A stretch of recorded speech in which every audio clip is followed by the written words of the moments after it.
What's going on, guys? Pegasus and the Wise Guys. Appreciate you for showing in. You know, I'm force choking this guy off the street. You know, I'm just joking. That's gonna be the thumbnail. But messing around with Cosmo. This is the first. There's like 9 versions. Shout out to Yuri of the Wise Guys, literally the best Cosmo player ever by stats and anything, whatever you want to go by. Psychic's eating good today. And you know, all those Wise Guys, we've been talking about Cosmo like nonstop, and this is one version of like 9. So we're just gonna get straight into it. Shout out to the Wise Guys, and shout out to Farm Girl, because we're about to get there. We're about to get there. Triple tin can in this version. It's too slow. I'm just keeping it real. It's way too slow for what the game is right now. The game is entirely too fast for a card like this to stick to the end phase. So going forwards, this wouldn't be the version that I'm going to play. That's fair.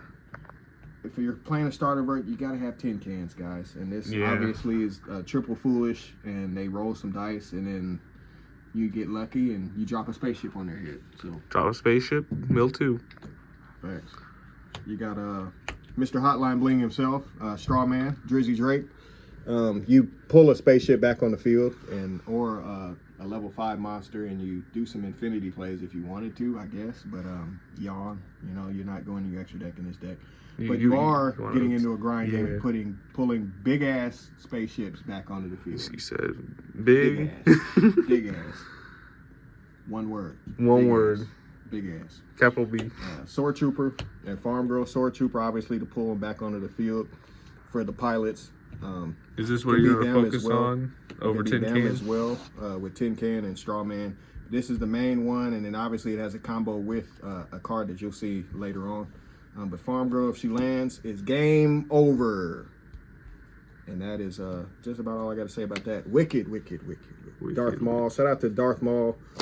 You pay 1,000 and she just sticks to the board and kills people. And, she literally has won me so many games and so much money in the past. And shout out to her.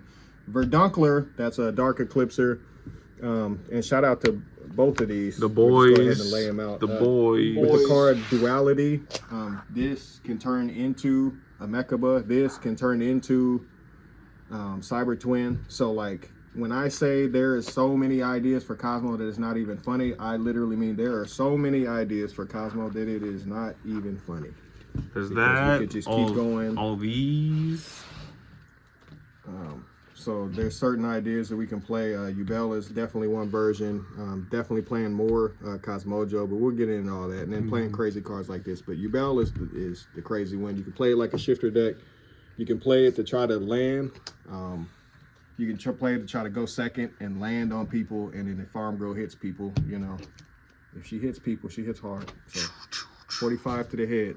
Strong young lady right there. Girl power. All right, Cosmo Forerunner. This is where my list is different.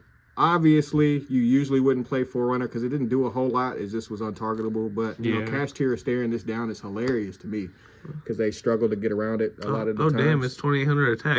2,800 attack. That's still a nightmare. And if they don't have, like, the field spell, and even if they, like, finally punch over it, you're still going to do a lot of work. So it is what it is. It floats.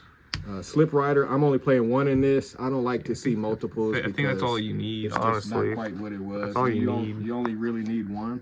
Yeah. You have 1 basically to be able to pop the Cosmo Town that's on the field, or you could do Call the Haunted, like Slip Rider pop Call the Haunted, but that's not worth it to try to drop in a tin can. So that's all for the pretty much all for the spaceships. Dark Ladies, and then obviously all these cards that you just saw, this card obviously goes along with them, and I feel like you can play Iblee in this, which opens up Cosmo even more. I could talk for 20 minutes on that, but being able to special summon stuff that's either 2 machines, 2 psychics, 2 cybers, mix and matching all of them. You don't need 3, but this card adding itself back into your hand. This card is just absolutely crazy. I don't know why Konami made this a card, but it is what it is. I highly recommend Dark Lady, which is why I saved it for the end. I highly recommend her. Bro, she's so good. And then obviously just to... Psychic's eating good today. Just to kind of keep them ready. When you land 1, if you land a second one, the game is over. Mm-hmm. And one is really, really hard for people to deal with. So that's kind of all it is with that. You got Dogmatica Maximus and Ecclesia to be able to just clear out extra deck stuff, Christmas package stuff, ideas. You can mess around with the extra. Nobody cares about the extra like that. But just in case they do, without, and shout out to Duality. Definitely, that will matter. Super Poly is the best card in the game right now. Mm-hmm. Period. Period. Prosperity. 3 more ways to get to Super Poly. 3 more ways to get to Super Poly, or just grab something. I definitely can be. You're gonna have to mess around with allures, extravagances, blah blah blah blah blah. I could go on and on about that. Obviously, setting up the Schism package is why we're going for this, because Tin Can with this behind it. I mean, hey, it's a start, but it's definitely up to you. And interruption, stuff like that. They have another interruption, and then you start to have another interruption. I mean, this is a +2 by itself, though. You're gonna have a lot of different stuff, but we'll come back to those traps in a second. But those are the next of the spells: the triple E-Telly, low key the best spell in the game, actually. the double Cosmo Town, 2 Cosmo Town. I'm not playing 3 because I didn't want to keep drawing it, but obviously adding the ships back will kind of matter. So if you want to play a third, go ahead and play a third.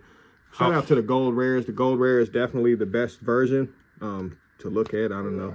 Looks good. How often did that help you with the grind game?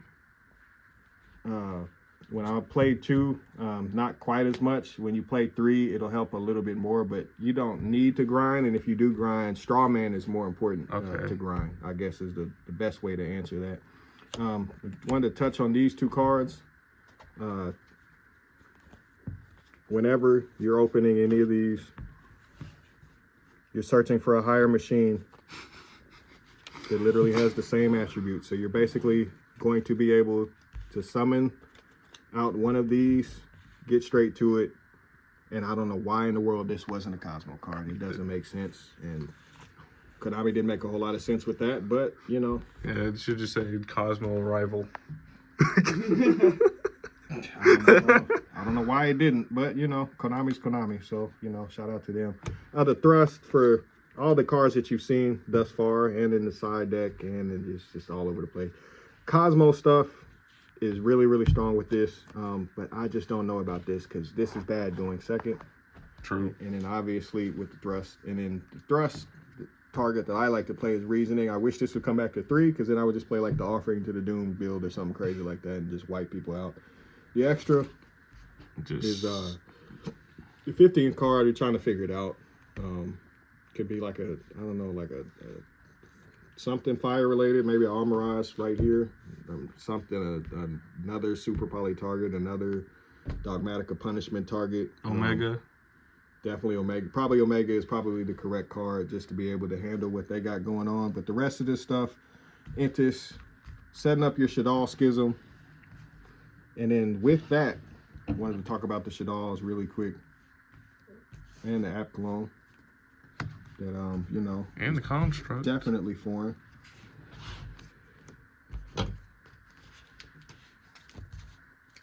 You got 3, 2, 3. So the reason I really can't wait to talk about this card even more because the Rome Age deck profile coming soon. And that's a lot of fun. The nibs, just because you can cheap shot the living mess out of people and then Searchable. Thrusting into stuff like that. Searchable, double searchable. Oh, you're touching your graveyard. God bless you. Banish them 3.